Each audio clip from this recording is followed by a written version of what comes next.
All right. Well, good afternoon, folks, and welcome to the monthly meeting of the Hartford School Building Committee.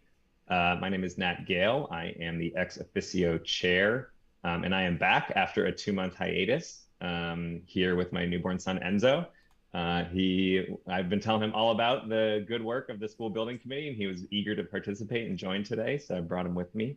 I want to just give a big thank you to Mr. Clark, our co-chair, who chaired the past 2 meetings deftly. So thank you, Mr. Clark. I'll just make a note that should Enzo have any needs during this meeting, I will need to tend to them. I'm on childcare duty today, so if that happens, I will be passing the chair role and responsibility to Mr. Clark. And I do have a hard out at 1 p.m., Mr. Clark. So if we go longer than that, I'll ask you to step in at that point. I also just want to say a hearty welcome, a personal welcome to Mr. Corbin. I know that you were approved during my chairmanship, but then I went on parental leave for your first meeting. So it's great to have you with us. I know your resume speaks for itself. You have a great history with the city of Hartford, and I look forward to your contributions here. I appreciate it. Glad to be a part of it. So let's continue to help the process. Yeah, awesome. And so with that, let's take the roll. Good afternoon, everyone. Mr. Nathaniel Gale. Present. Mr. Thomas Clark II. Here. Mr. Claudio Bazzano. Because I did get a little 10 reply. Ms. Kim Oliver. Here.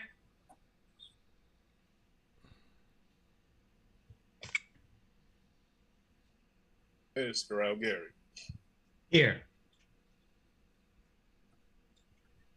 Ms. Jahari Escribano. Mr. Edison Silva. Here. And Mr. Clarence Corbin. Here.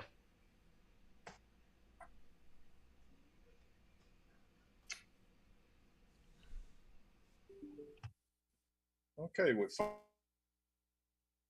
quorum. Thank you. All right, thank you, Mr. Little. I'll just note that I had a hard time hearing all of what Mr. Little had to say, and so I don't know if that's on my end, but if it is, please someone step in and save me if I end up breaking up. So let's move on to agenda item number 2, acceptance of the minutes from the August 15th, 2022 meeting. The minutes were included in your agenda packet. Does anyone have any comments, questions, or edits to the minutes?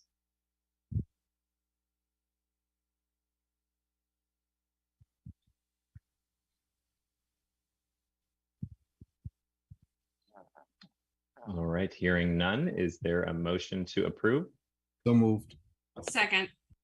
All right, the minutes have been moved and seconded. All of those in favor of approving the minutes, please say aye. Aye. Aye. All right. Any opposed? Please say nay. And any abstentions? Okay, unanimous approval of the minutes. So let's move on to agenda item number 3, public participation. As has been the case during the COVID-19 pandemic, our public participation is virtual because our meetings are virtual, so you can participate by using the comments function on either YouTube, Facebook, or by emailing comments directly to me, nat.gale@hartford.gov, prior to the meeting.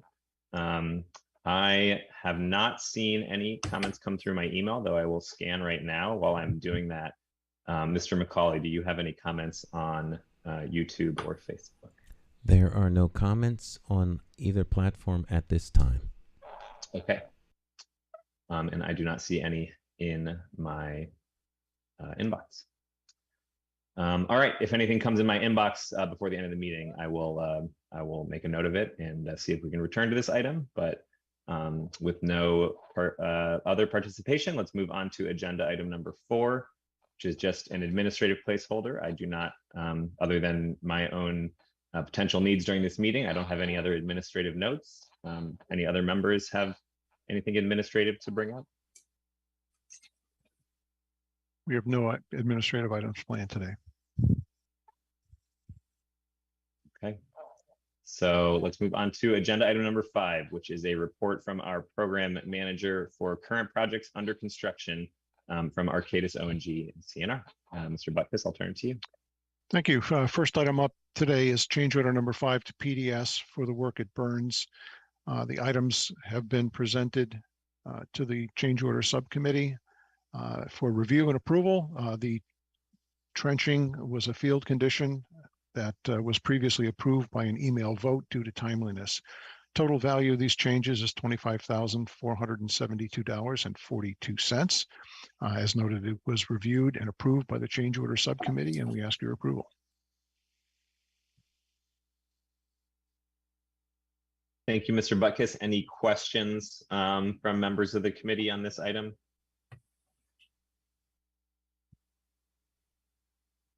Not a question, Mr. Chair, but I'd like to make it known that we went through this pretty thoroughly, and I was assisted by staff. We tried to find other methods other than going outside, and we tried to stay inside. It wasn't there. Everything's really very loaded inside. So this circumstance happens to be the best of all there is. We exhausted all efforts. Understood. Thanks for that note, and thanks for the work that you and the team put in doing that. Much appreciated. I think that's the diligence we want to apply to every action you take here. Any other questions or comments from members? This is Kim. I now have a question. Please go ahead. Thank you. I know that we've had a couple of instances where we've had unforeseen asbestos. Is there any way for us to put dollars aside, or just given the age of some of our buildings, or is this just the regular process that usually we won't know about the asbestos until we find it, and at that point we'll just have to do a change order and address it as such?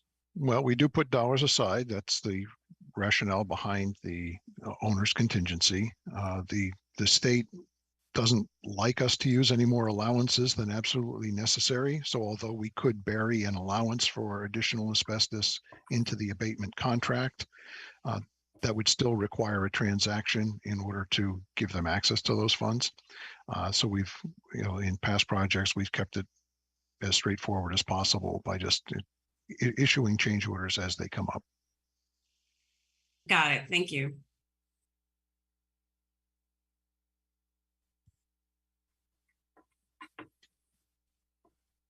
Any other questions from the committee?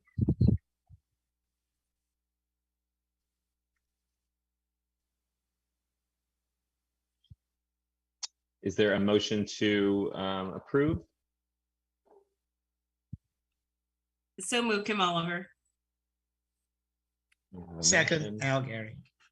Motion by Ms. Oliver, second by Mr. Gary. Any final comments or questions? All right, we've got a motion to approve on the table. All of those in favor of the motion, please say aye. Aye. Aye. Any opposed, please say nay. And any abstentions? All right, the item has been approved. Let us move to the project reports portion of this item. All right, jumping right into the summaries, there is no change materially in the summary sheet from last month. We are still awaiting the actual costs through bids to be able to determine final budget numbers for Buckley Central Admin and Buckley Renovation. Our current project schedules are holding firm on both the Buckley and Burns projects. And our target for completion of the buildings and grounds roof was summer of '22. The work is complete. We're awaiting some final steps that we'll get into in the actual project report. But no slippage on schedule, and still anticipating bid costs to confirm the Buckley budgets. The Burns item for state action for the increased project value is still pending action. It was recommended to go through the commissioner and not go through the legislature, and we're still awaiting word on that decision. Next slide, please. EEO statistics are doing fairly well. Our level of effort at Burns still is ramping up, so we have not yet had enough work to recover our Hartford resident percentage. We're still at in the mid-20s instead of our 30% goal. But as you'll see, we're well ahead of our 15% target for MWBE labor. Likewise on Buckley, the numbers are healthy and have stayed healthy, with additional work in phase 7 expected to maintain similar percentages. Mr. Butkus, before moving on, just an administrative question. Is it possible to make the screen full screen or the slides full screen? I'm having a hard time reading some of the text. Can you shoot it one step bigger? There we go. Is there no way to just make it full screen, like take up the full screen as opposed to seeing the? Who's driving this, Kelly or Emily? To do the full screen.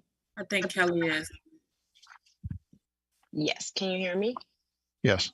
Yes, I'm trying to do a full screen, but since it's in PDF version. So Okay. I increased it. I can read that text now. That works now. Thank you. You're welcome. Next slide.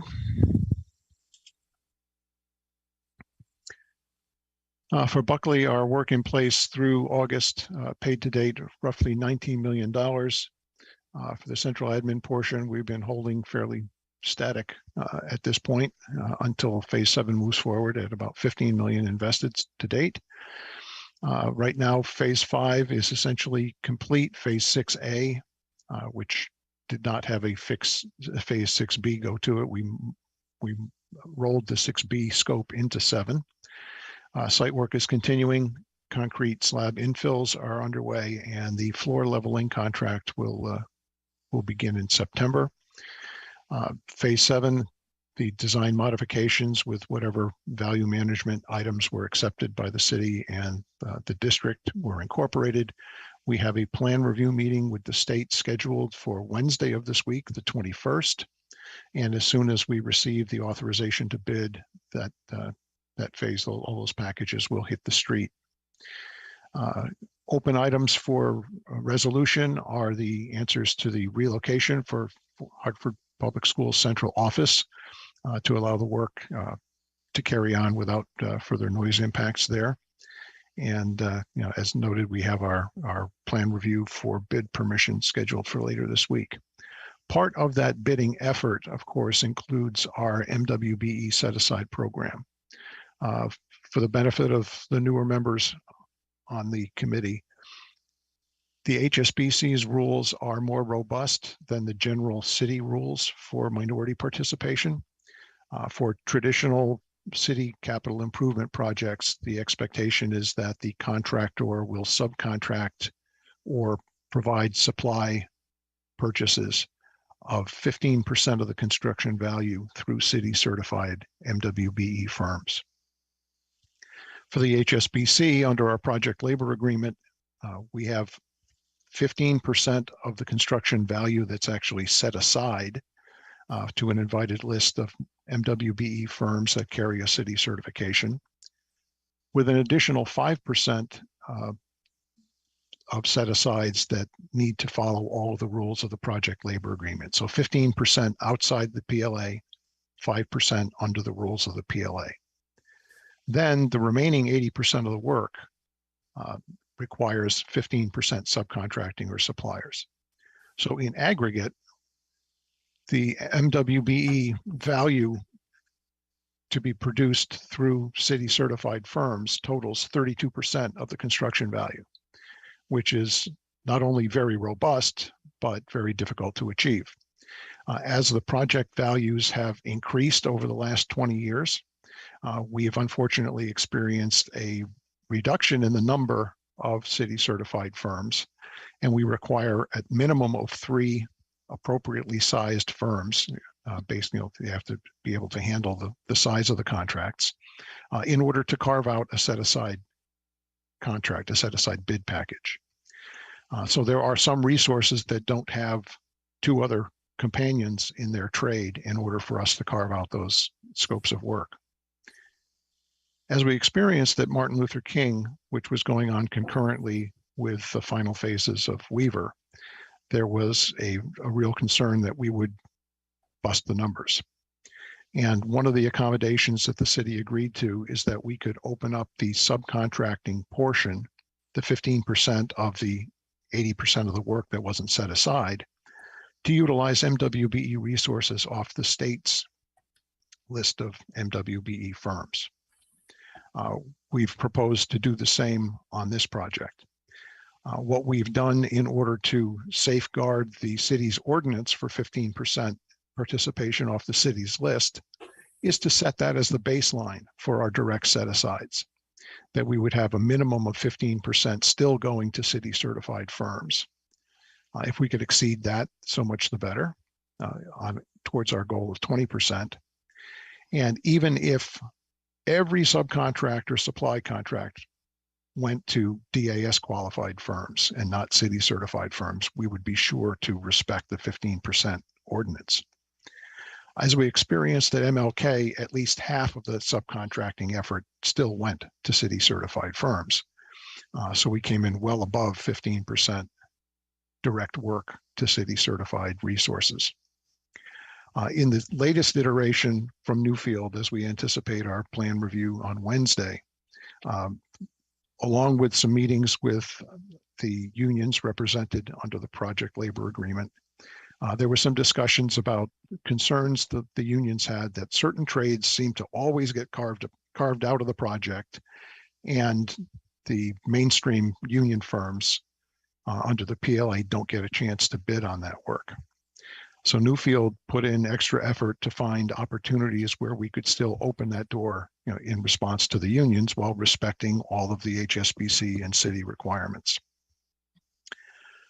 What is proposed in its latest iteration, which I would suggest is the final iteration, is that out of our total across all phases of construction through phase 7, we have roughly a $147 million construction value across all phases of the work for both the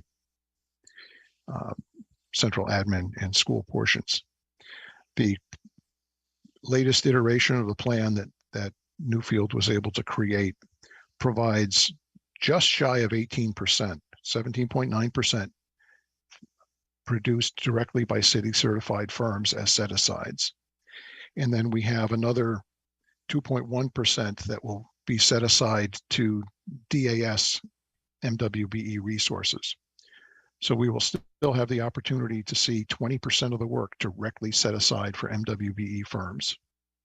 And then as noted, per the MLK model, in order to provide opportunities for the other bid packages to support the 15% subcontracting, the door is open for them to also use DAS resources in addition to the city resources. This has been a moving target over the last few weeks. We've done a number of iterations to try to maintain as high a direct award to Hartford certified firms as possible. And this is the best scenario that we've been able to craft. Again, the 15% is exceeded. We've got 17.9 directly to city certified firms, as well as an expectation that very likely at least half of the subcontracting will go to city certified firms. So my intent to present this today is to inform the committee and also obtain a consensus of the committee, which would allow Newfield to reveal this plan as part of our bid package preparation that is to be reviewed by the state on Wednesday. So I'd be happy to take any questions and ultimately ask for a consensus of the committee. But Jack, this is Al. Just in brief, what you just reported on was just wonderful. I'd like you to say in brief the contract value of the overall contract, and also the contract values that are targeted and or targeted, just in those two figures. So if anyone's doing the simple math, they can get 100 million, 100 million thus 20% of her, Yeah. Sure. The total estimated construction value across all of our construction phases is, in round numbers, $147 million.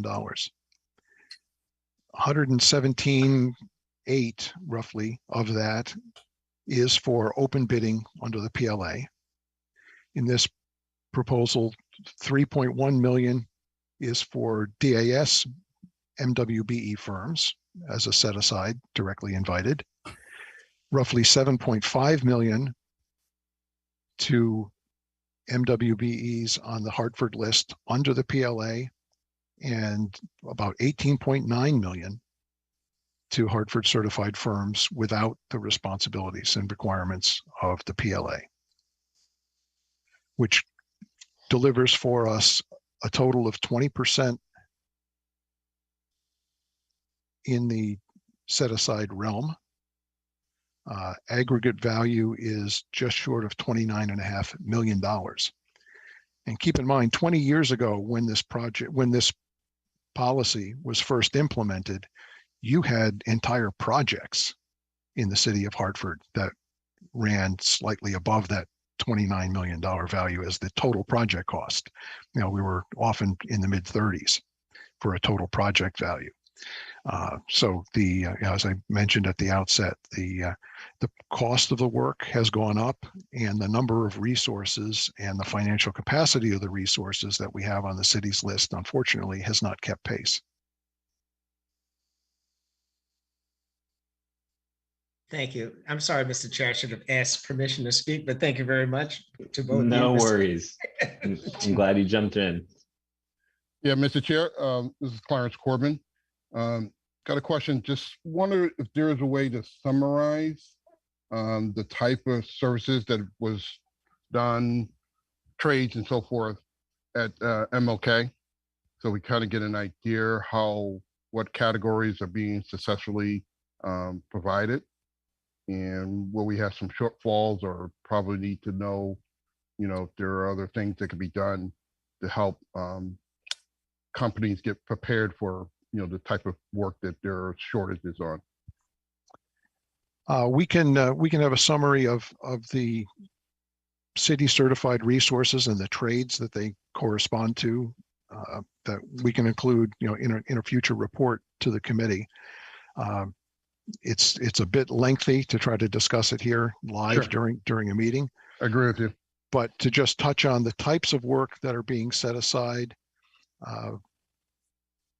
for the work moving forward, we have a number of site packages: trucking, site water, site sanitary, site concrete and plantings, several other concrete packages, some miscellaneous metals, progress cleaning, final cleaning, some selective demolition. We have metal fabrications, which is a PLA package that is set aside. We have fencing, which is a PLA set aside. What about furnishings? Furnishings is not part of the construction value. That is its own phase under a different segment of the budget for furniture and FF&E and technology.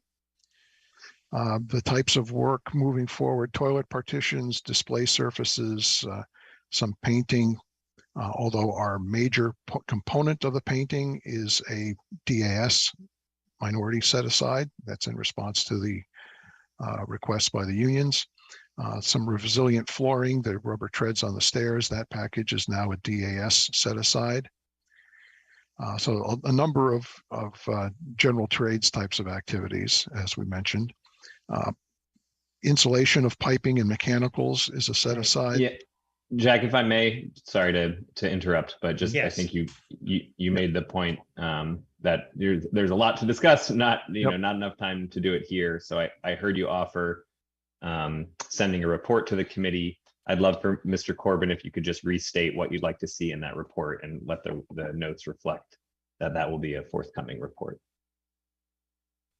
Certainly. I'd like to just see the major trades, how they're performing the services and within the project. So Jack, you can make a determination on the size. So whatever categories you want to do that for, but I just want to kind of see how we're looking on, for an example, electrical, mechanicals, you said site information. So you can just go to those categories and then we can delve down there, delve deeply into those to see if there's any weaknesses that we want to note out. Very good. All right. Any other questions? If not, I'll ask the chair to seek a consensus. Any other questions?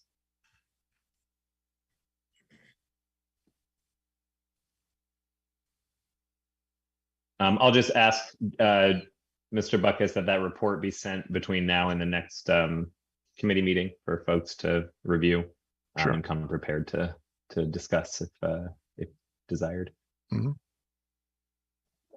So just this is not an action item, Mr. Buckus, is that correct? That is correct. You're looking for general consensus on this proposed approach for a future action item. Is that right? No, this is a consensus to be able to move forward. We were unable to have the MBE selection committee meet in a timely fashion prior to this meeting, as the plan is a very detailed effort and there wasn't enough time to develop a plan and schedule a selection committee meeting. So as long as the HSBC is comfortable moving forward, since the report out from the selection committee usually goes as an information item to the building committee, I just want to make sure everyone is fully informed. Right, but there will be some future action that we will need to take to approve the results of the bid. Absolutely, the results of the bid. Yes, you will have the opportunity to break down, company by company, package by package, to see the outcome. Yeah, and that's where the request from Mr. Corbin will help members here, get the word out, solicit more competition during that phase. Is that correct? Is that a fair? No, the resources that correspond to the packages that are identified in this, what we're calling option D now, is a fixed list. The set asides all go to an invited list of resources, and that was part of the effort, is to find enough resources to populate these packages that are represented by these percentages. Okay. And again, our search for qualified firms is never ending. We used to be on a 3-year cycle, but it's more of a continuous process now. Yeah, so, I mean, certainly it seems like one of the goals that I have, and I imagine other members share this, sort of outside of just this bidding package, but is how do we grow this list? How do we grow the pie? How do we get more firms qualified, both in the Hartford pool and on the state, DAS certified list, so that, there's more opportunities. I do know before, unless there are other questions from the committee, I do know we have members from our procurement department on. I believe Ms. Sue Shepard has joined, and I'm just, wanted to ask the question to you. Do you have any concerns or comments or questions based on your conversations with Mr. Buckus and their team on this approach? No. Okay. Well, any other concerns from members of the committee or questions on this approach, or any objections to general consensus to proceed? Mr. Chairman, this doesn't call for a vote, right? We're just going to say consensus. What's the yay, nay? Yeah, agreed. This is one of those sort of gray area items. Because this does not require a vote, I will just ask if there are any objections to general consensus, and If there are, we'll have them recorded, and if there aren't, we'll have it noted in the notes that there was a general consensus to proceed. Again, Mr. Butkus trusting here that this is not, you don't need a formal action for any audit purposes or anything of that nature. That is correct.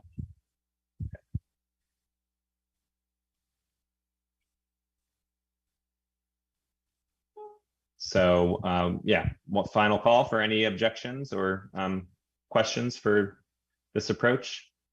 No objections. Thank you, Mr. None Clark. here. None for me.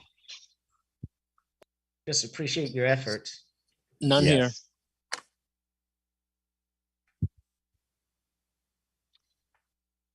Very well. We'll take that as a consensus. And next slide, please. Work at Burns is progressing. Area 1 of renovation work is proceeding, and some preparations for Area 2 are underway. The work ongoing is illustrated there. Design progress, the technology package, where we had discussed breaking out the telephones as a separate purchase. There's an interrelationship with the phone system and some of the computer network gear that was not originally identified. So the decision has been made to return the phones to the overall technology purchase, which we will be coming to you at the October meeting in order to seek approval to submit to the state for bidding authorization. So it's a little bit of a change from where we had been intending over the summer. Right now, the critical path items are to complete Area 1, to release that to the school, back to the school for use by December, and then moving directly into Area 2 for the renovation work. Any questions specifically on Burns? Any questions from members?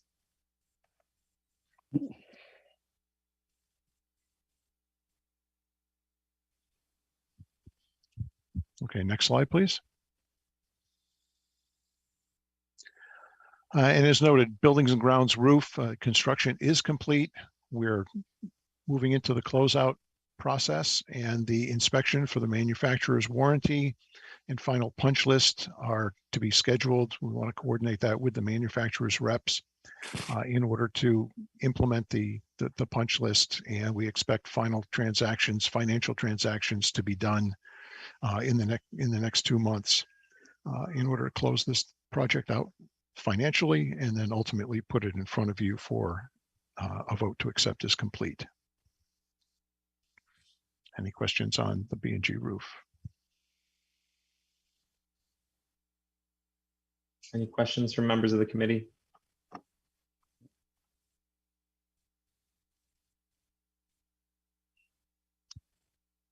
All right, next All right. slide. 90-day look aheads on Buckley and Burns were provided in your packet. Again, regarding Buckley, the major event on our horizon is the plan review meeting with the state. We anticipate OSCGR approval within a couple of weeks thereafter, with bidding to start in the middle of October, and all packages to finally be turned in and reviewed in December. Once those numbers are in, we will need to present to the city for city council action the value of the incremental budget supplement. Ultimately, that same request will be put to the state of Connecticut to add to the authorization list for the reauthorization list portion of next year's priority list, which will be acted upon in the legislative session. Similar process to what we followed at Burns. First step, city council. Second step, going to the state. For Burns, as you see the breakdown of activities, September through November, again, concentrating predominantly on Area 1, as well as some site work that proceeds in this fall season. No particular surprises here from the process and progress updates from last month's meeting. Are there any overall scheduling questions? If not, we will turn the floor over to Colliers. All right, thank you, Mr. Butkus. That concludes agenda item, what was that, number 5? Yes, number 5. So we'll move on to agenda item number 6, which is current projects under design. This is our new program manager contract, Colliers Project Leaders. I know that this has been a long-awaited presentation to get these next 3 projects started, Betances Elementary, Kennelly, and Wish School. So who from Colliers will be taking us through agenda item number 6? I'm Ray Wiley. I'm the senior project manager for the project. Great, Mr. Wiley, go ahead. It's good to be on board and it's good to see everybody. First action item we have on board here is we need to go out and get an architect. So we'd like to initiate the RFQ process and proceed right into the RFP process on all 3 schools. Our intent is to go as an RFQ for all 3 schools at one time. It will limit the number of times that you guys will need to see the architects at one pop. So in other words, you're going to get the same architects put their names in for each one of these projects, I'm sure. So instead of going through it 3 times for the RFQ process, it's more convenient for you all to see them once and rate them from there. Then you can make a short list and go through the RFP process and interview process.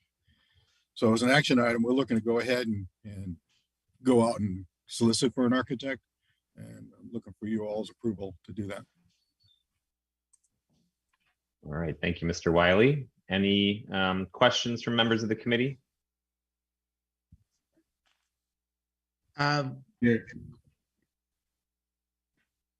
Was that you, TJ? Go ahead. No, go ahead, Al. Okay. We're fighting over you already, right? Huh? Yeah, cool. Nice to be popular. Would you tell us your address, your Hartford address? It was stated you're in Hartford, but I didn't get an address. We have our office in Hartford. But I actually work out of the Madison office, which is 135 New Road. Okay, but your present address in Hartford or the local satellite here, you have one established yet? We have an office in Hartford. It's at 864 Wethersfield Avenue. Okay. Okay, thank you. We have a bigger presence out in Madison. That's why we end up doing a lot of our work out of Madison. Okay. It's a deep bench up here. There are times I'm sure others have also stopped in to see Arcadis and ONG. So I'm hoping we'll be able to stop in to see you down on Wethersfield Avenue. I'm always available. If anybody wants to reach out to me, I'm available anytime you need me. Okay. So even though I'm based out of Madison, I intend to spend a lot of time up in Hartford. Okay. I'll give you an hour call. That's cool. Love it. Thanks, TJ. Go ahead. Thank you. Question regarding the RFP. Is there going to be a part of the RFP, a component for the, and I get mixed up with this actual term, the minority partner?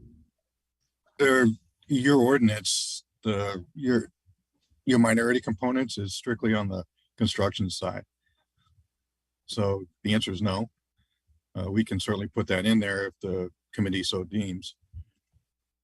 And just to be clear, and I would ask either Sue from procurement or somebody from the Arcadis team to confirm, that is true with the design contracts for the Burns and Buckley projects as well, that architecture, the professional services contract per city ordinance does not have the same MWBE requirements as the construction packages. Well, to make 2 points. First of all, the HSBC has its own guidelines and operating procedures and was empowered to do that by the city council. The process under HSBC is different than the process for a generic CIP project through procurement. So the longstanding HSBC policies and procedures is what would govern.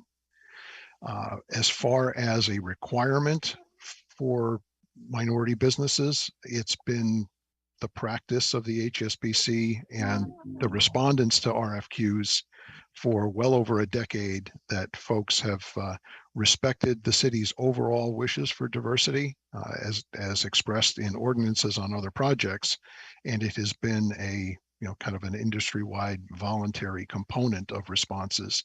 There is no strict percentage of the design contract value, for instance, that needs to be assigned to a minority or local business, but it has been a best practice. That is what has been voluntary. Is there a best practice for the professional service side as far as percentages or how you like to contract? As I just stated, there are no percentages. It has been an expectation of the HSBC over many years and a voluntary effort made by the responding companies to include minority, local, or local minority firms as part of their team. Done deal. So, Ray, Chuck Warrings with Colliers here.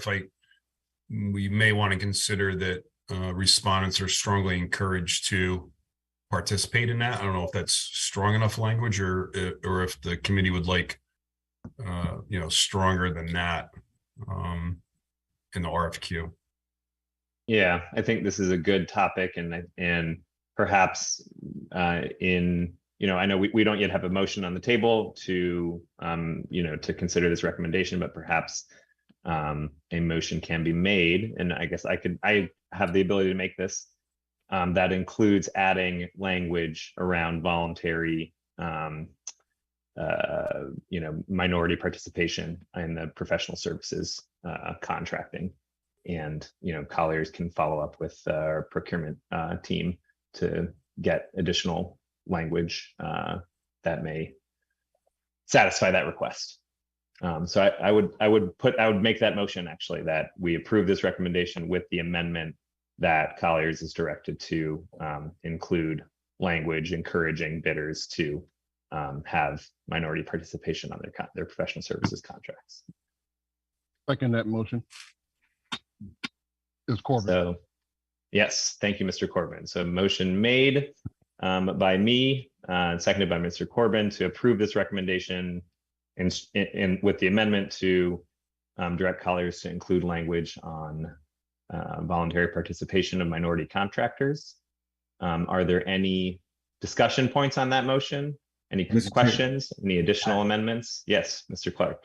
As far as discussion, additional amendment, I just wanted to make it clear that it's mentioned that within that phrase, that is a local minority team member be a part of this. Thank you. Yes, please, let's have that be amended, that it should be local minority participation. Mr. Chairman, if I may select or target certain language, is encouraged, I think would be safe to be something to that effect. Strongly encouraged, is encouraged. Yeah, strongly encouraged. I'd say strongly encouraged. Yeah. And this is also something that we can, when it comes time to put together the selection panel, there will be a requirement to have different weightings for how the folks are scored. And so the whatever process we take to set that up, let the record reflect that, local minority participation should be considered in that selection criteria. Yeah, Mr. Chairman, and again, I think we should, as a committee, think about goals and what we think would be an appropriate value the teams should look at. But I think right now we should get the process, so at least there's some communication and outreach so that the teams are more diverse and have some consideration for inclusions. Yeah. Yeah, it's a great point, Mr. Corbin. You know, we should, and I will make a note of this, that we should have a future agenda item around goals for our professional services contracts, because that seems to be a matter of policy that this committee has jurisdiction over. And so we could consider as a body adopting some policy for professional services. And I think the point is well taken that we need to get these guys out on the street with an RFQ. So that we can move these projects along. And Mr. Chair, I just have a quick clarifying question. Within this request that's we're currently discussing, we want to get out to the street. Does this also include PMs and CMs as far as this RFQ? Include what? I'm sorry, I didn't quite get that. PMs and CMs. No, So this is just for the architect. Just architects? This is just for the architect. We will be going out for a CM and a commission agent here in the near future. Okay, thank you for that clarification. Mr. Chair, question, in your amendment to, are you including that there will be a way given to those who do consider bringing in minority businesses to participate in the process? Good question. I was not intending that as part of the motion, just because I think that is a separate item. That has to do with the ultimate selection criteria. I'm not, I believe that we have that jurisdiction, so that's not necessarily just up to Colliers. But if that's something, Mr. Silva, that you'd like to add, I think it would just have to be directed accordingly. That's not direction for Colliers. I think that would be direction for our procurement group. Well, the reason I ask is I just see it as a way probably incentivizing those that wish to respond to the RFP of seeking out minority to participate. And that's the reason I was asking. Yeah. Yeah, I mean, I think that strengthens the action. So we could have a secondary, recommendation that is for our, the procurement division, as well as the ultimate selection committee, to include local minority participation as part of the selection criteria.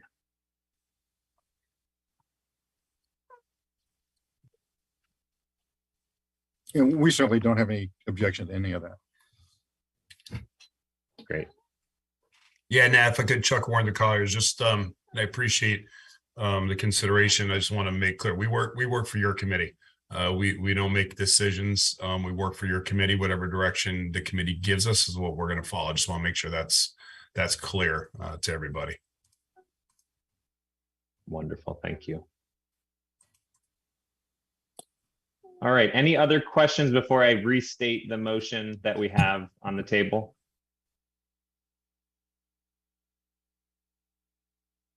No. Okay, so what I believe we have here is a motion to approve this recommendation with an amendment to the Colliers team that they include language around strongly encouraging respondents to include local and minority firms in their responses to this RFQ for these three schools. And as a second or separate recommendation, and I'll address this to both Colliers and procurement, to include selection criteria for this RFQ that considers the participation of local and or minority businesses. So that, I believe, is a motion on the table. That's actually, I will say, that is my motion on the table. Do we have a second on that one? I think it was seconded, wasn't it? Corbin. That's right, Mr. Corbin. Was seconded. Seconded. Yeah. Yes. Okay.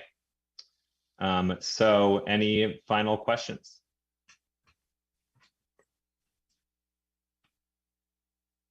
Or additional debate? Hearing none. All those in favor of that motion, please say aye. Aye. Aye. Aye. Aye. And any opposed, please say nay.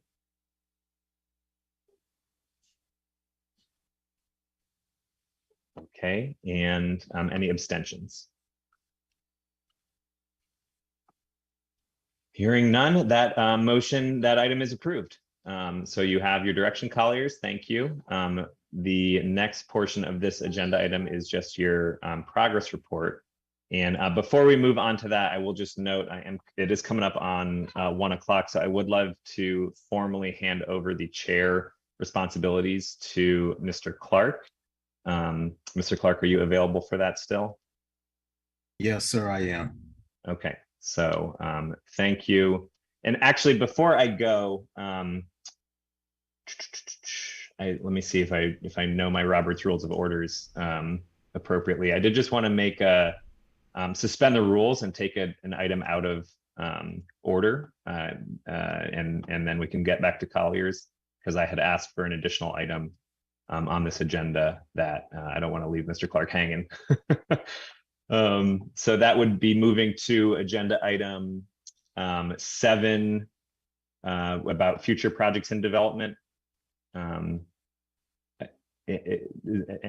think I can just move to that unless there are any objection to that item.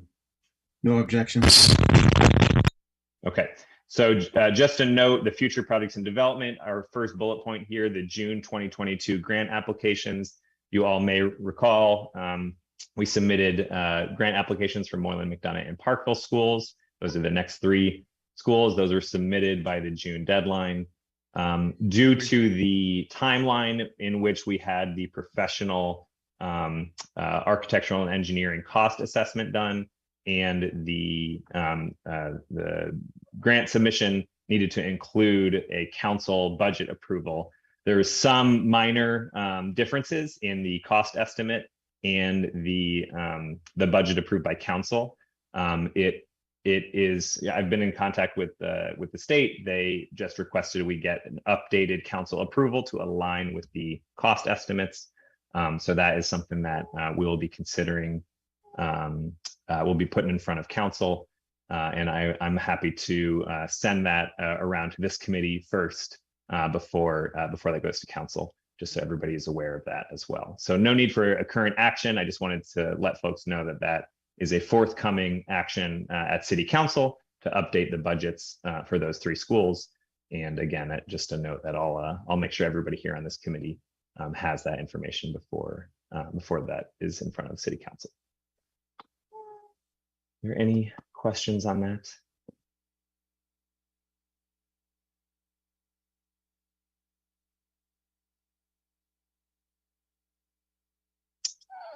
Okay, hearing none, we can return to item 6, the program manager update for Colliers, for Betances, or sorry, for Kennelly, Betances Kennelly English.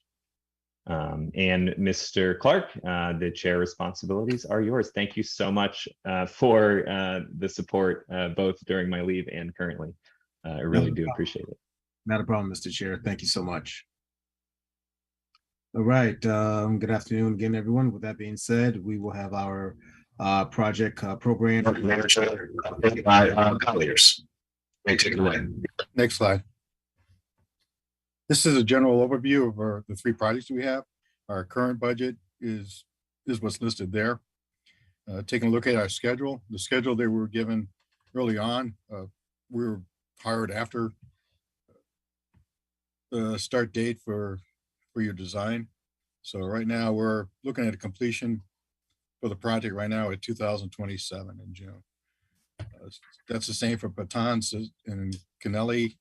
Wish we're looking to be done by 2026.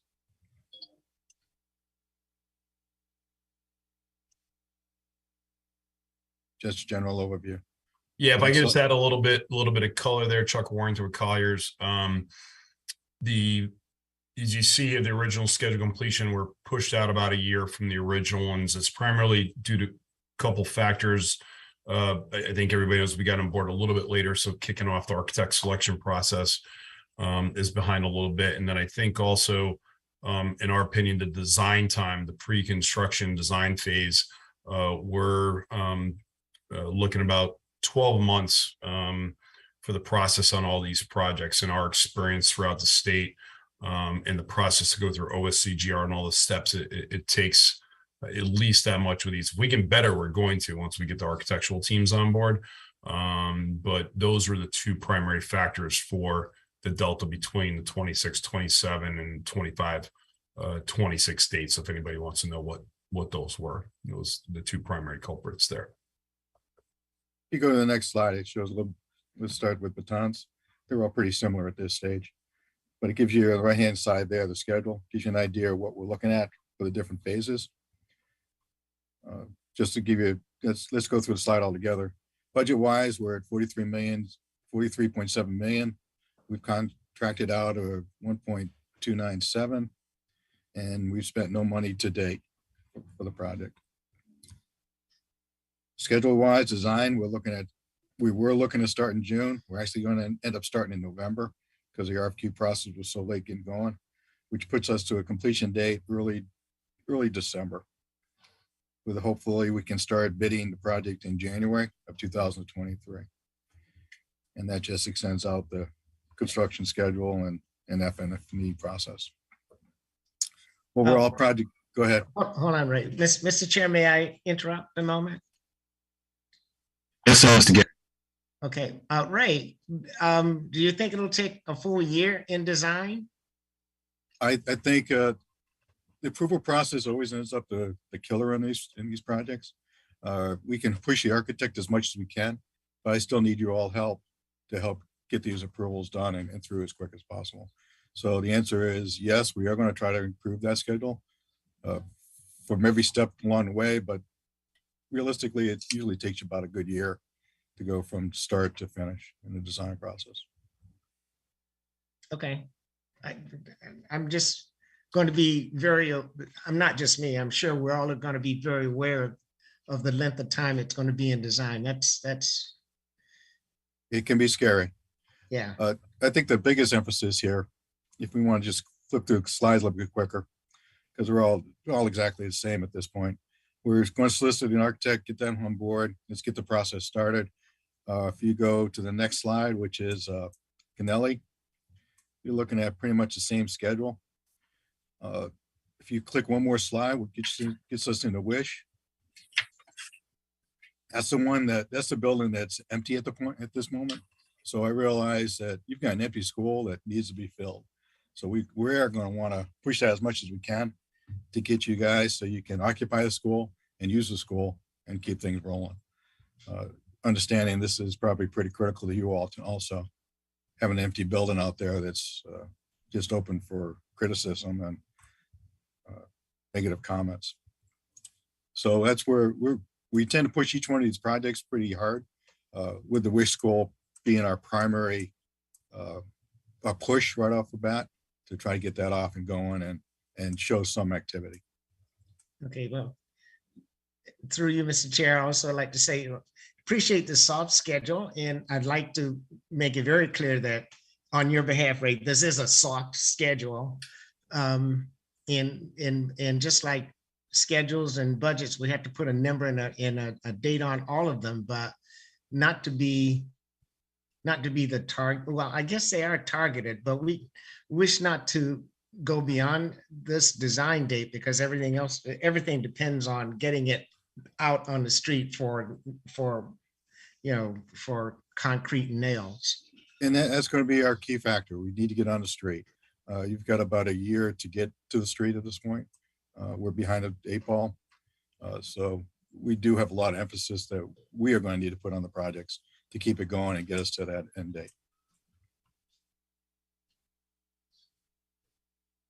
Any other questions? Next slide is the equal opportunity status slide. Obviously, we've got nothing to report.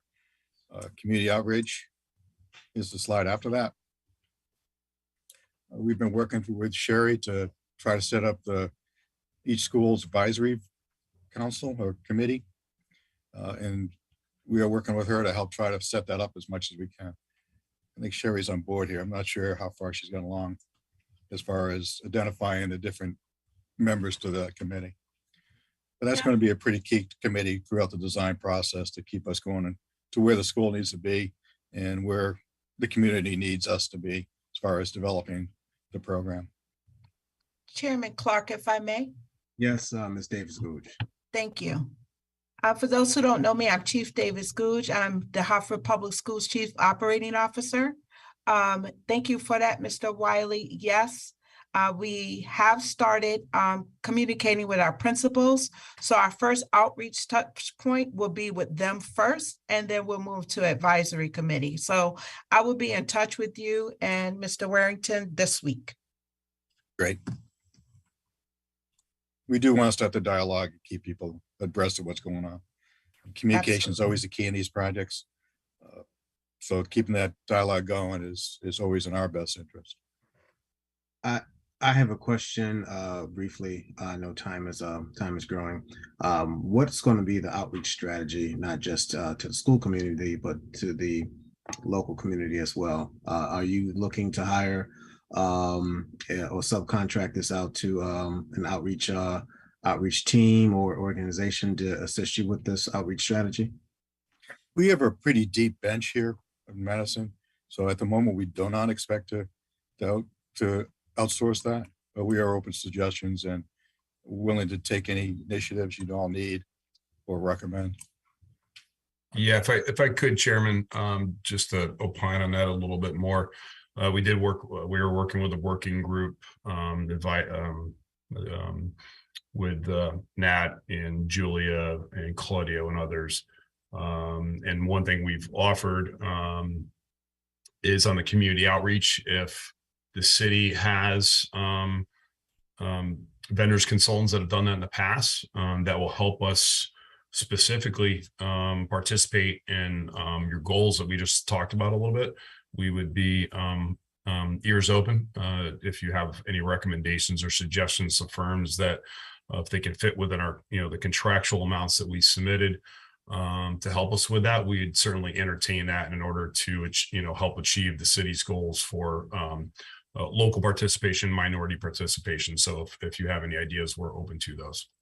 I do. I'm quite sure your staff in Madison are, well capable, but it's nothing like having a local touch come into the community to assist with these massive endeavors. So I'll send out some suggestions. That'd be great. If you email me directly, we'd appreciate that and work with you folks on that. All right. Thank you.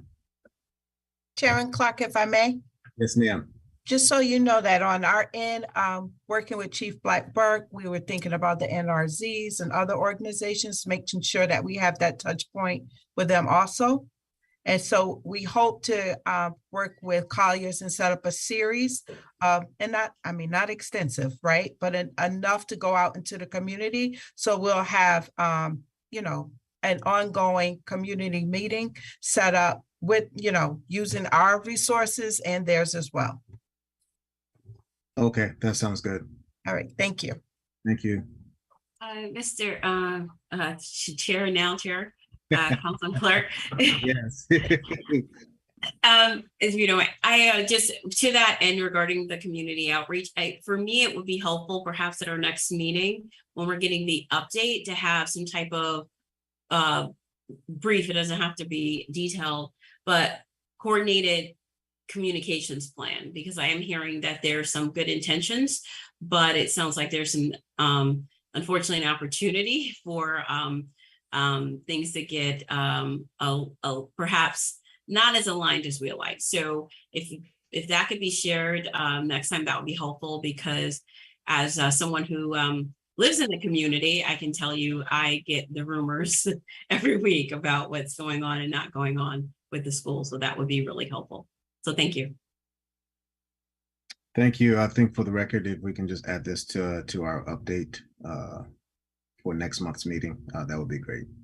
Will do. Oh, Sherry and I will probably coordinate a little bit more. Okay.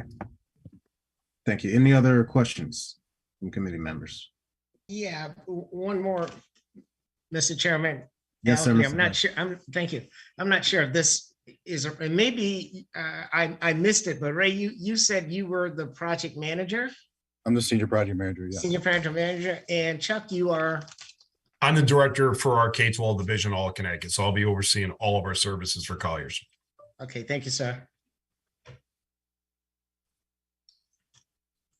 I have a young lady that works with me quite a bit. Her name is Judy Denning. You'll see her quite a bit also. Okay, thank you. Let me just quickly take the moment to introduce myself. Scott Pellman from Colliers as well. I'm the associate director. I work very closely with Chuck. So I will also be working with Ray in overall management of the team. Thank you, Scott. Scott, it's nice to meet you. Nice to meet everyone.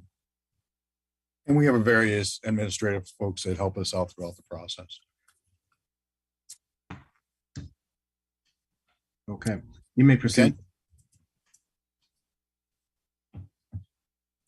Which brings us into our milestone schedule.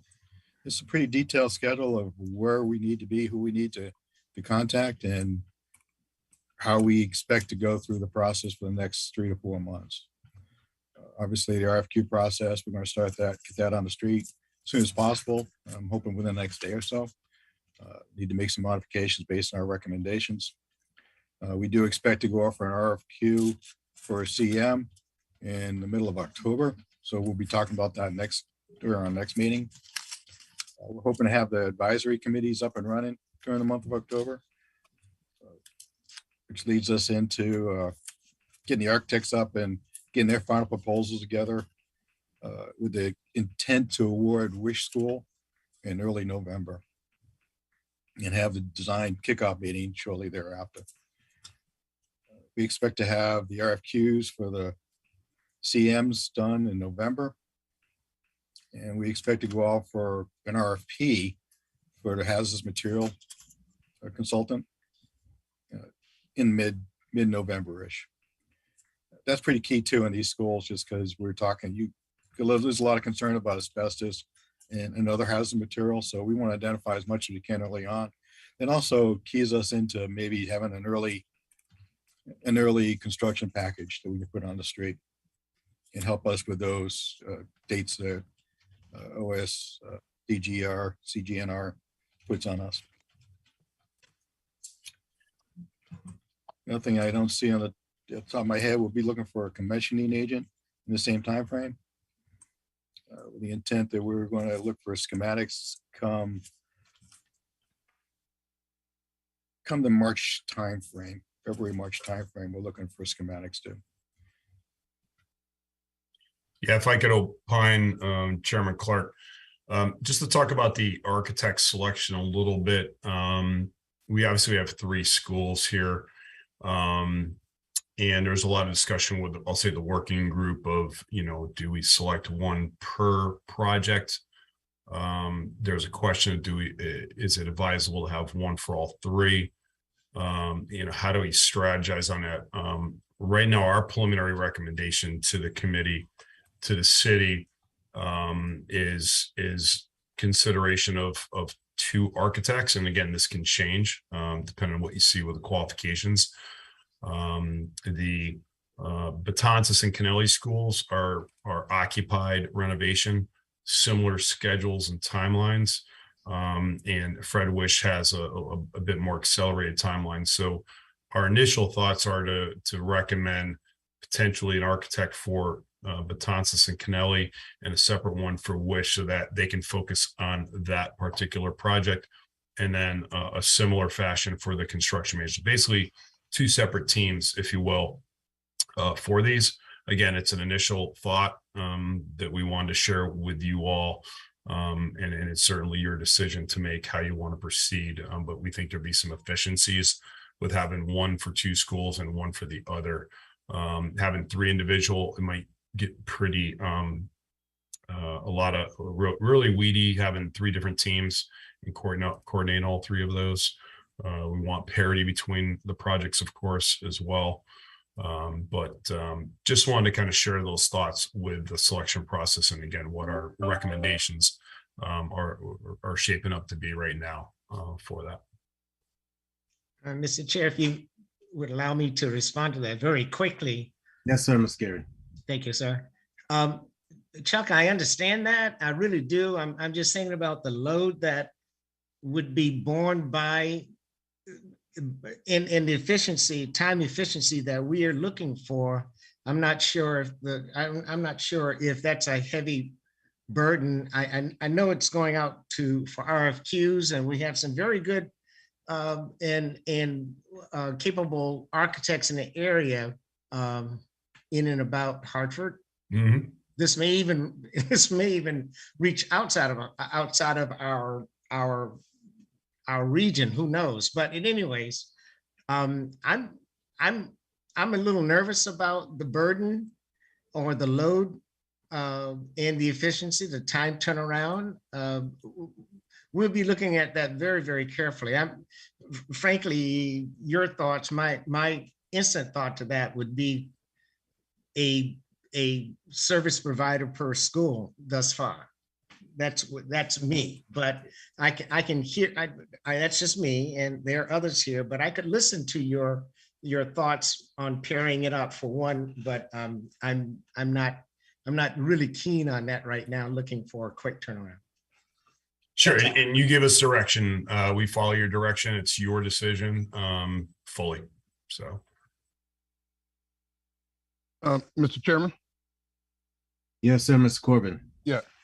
Yeah, I kind of support what Al was saying, that we can look at the selection process, and whoever comes together with the ability to do two jobs could come through the process. So we can learn that as well.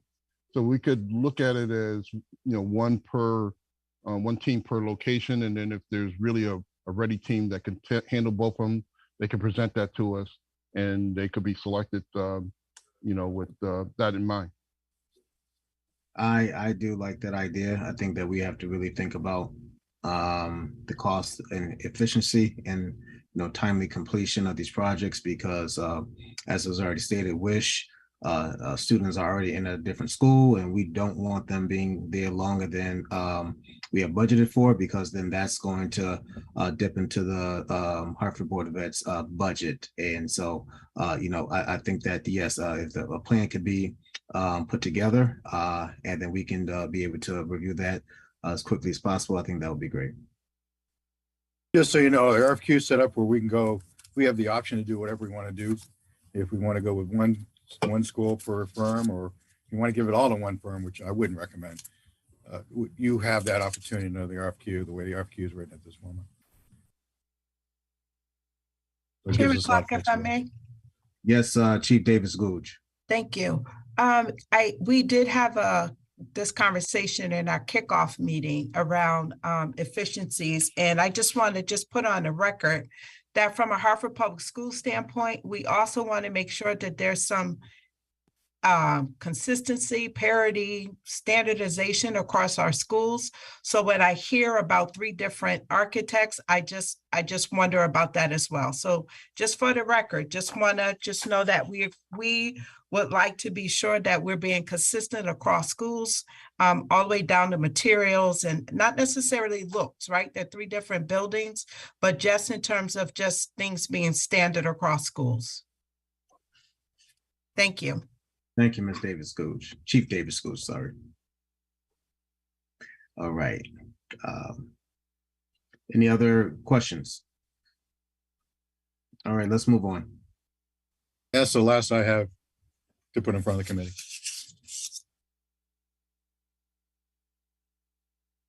Thank you for that. For the project report, this does not require a vote. We have already taken care of item number 7. All right, project closeouts. Yes, we have anticipation that the remaining paperwork for Weaver will be complete such that we can put a vote to accept this complete on the October agenda. And again, anticipating a warranty review for buildings and grounds roof in the interim. Well, we hope to have that on the agenda as well in October. Okay, thank you, Jack. As far as MLK is concerned, the CM continues to meet with representatives at the state. I believe it's still on a weekly basis to chew through those state change orders. Last update I got from the reviewer was that they were they had a bit of a hiatus in August due to some vacation time, but that they had already scheduled meetings in September and forward in order to maintain progress on those state change orders, which is the really the only remaining transaction that needs to happen there for us to be able to calculate the actual final financials and city share of that project and then advance it to completion. Okay. Any questions for Jack? Okay, seeing none, thank you. Other business, Chief Davis Gooch. This agenda item is on Nats in our next meeting, one-to-one, to discuss more. I think we're gonna identify some schools and come up with a plan for student involvement for this upcoming school year. So thank you. Thank you. And I would love to hear what some of the ideas that these students may have regarding the reconstruction, redevelopment of their schools. Yeah, we're definitely going to include those students in the next 3 projects and hopefully be able to engage students on the Buckley project. Okay, perfect. Looking forward to hearing. Thank you. Those reports. Any other business for the good of the order before we adjourn? Hearing none. All right, I will entertain a motion to adjourn. Motion to adjourn, Mr. Chair. Second. Motion's been made by Mr. Gary, second by Ms. Oliver. Any discussions? Hearing none, all in favor indicate by saying aye. Aye. Aye. The ayes have it. This meeting is now adjourned. Oh, I'm sorry. Dan, were there anyone, before we adjourn, was there anyone that stated that for the record that they had a question for the school building committee? No, Mr. Chair, there are no questions or comments in either Facebook or YouTube. Thank you. All right, so we stand adjourned until our next meeting on October 17th. Thank you all for a very informative meeting. Have a great week and take care. Thank you. Bye-bye. Thank you. Thank you.